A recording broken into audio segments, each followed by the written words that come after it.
apparently I don't just make knives, I make leather bags as well. So there we go, what do you think? It's the first time I've ever made a bag, so to be honest, I think I've impressed myself with this one.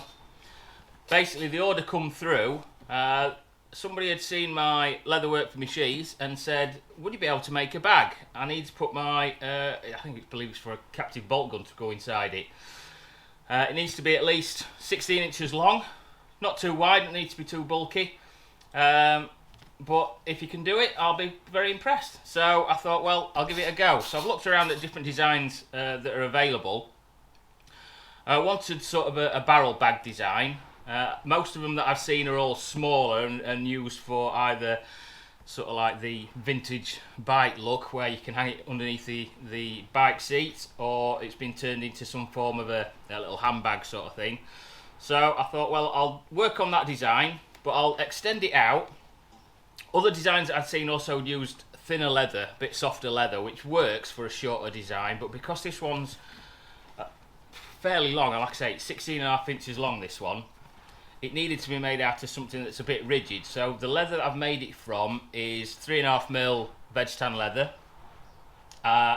It was just plain veg tan leather, it wasn't dyed, so I've dyed it tan. And with because of the length of the bag itself, what I thought I'd do is put a couple of straps onto it. So I've cut out a couple of strap holders, like a little leather belt, sort of almost like a dog collar sort of thing. Brass work onto it, all from Abbey, England, but it's also got the little brass D-loops on the end of it, so you can put a strap onto it as well to hold it over as like a shoulder bag sort of thing. Probably might have been better with putting a handle on it as well, but there we go. It's just for a storage, so hopefully it's all right. The tan leather. Well, the leather's, like I say, has been dyed tan, and then what I've done with it is gone over it with the Aussie conditioning wax.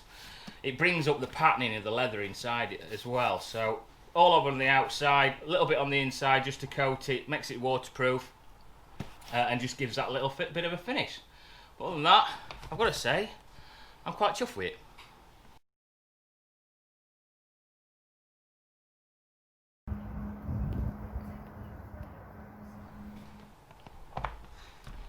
Just to show some other work that I've got on at the minute.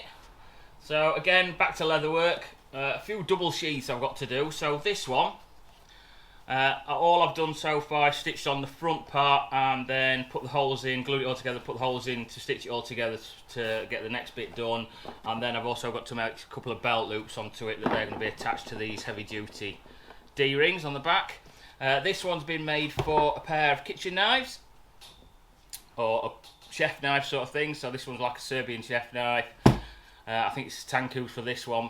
I'm probably saying it wrong, but I usually do.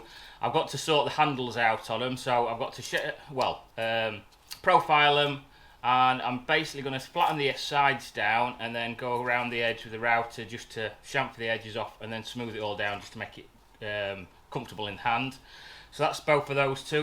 They'll sit in this sheath, so one fits on top like so, and the other one will be behind it underneath. Like I say, 2 belt loops to go onto that one.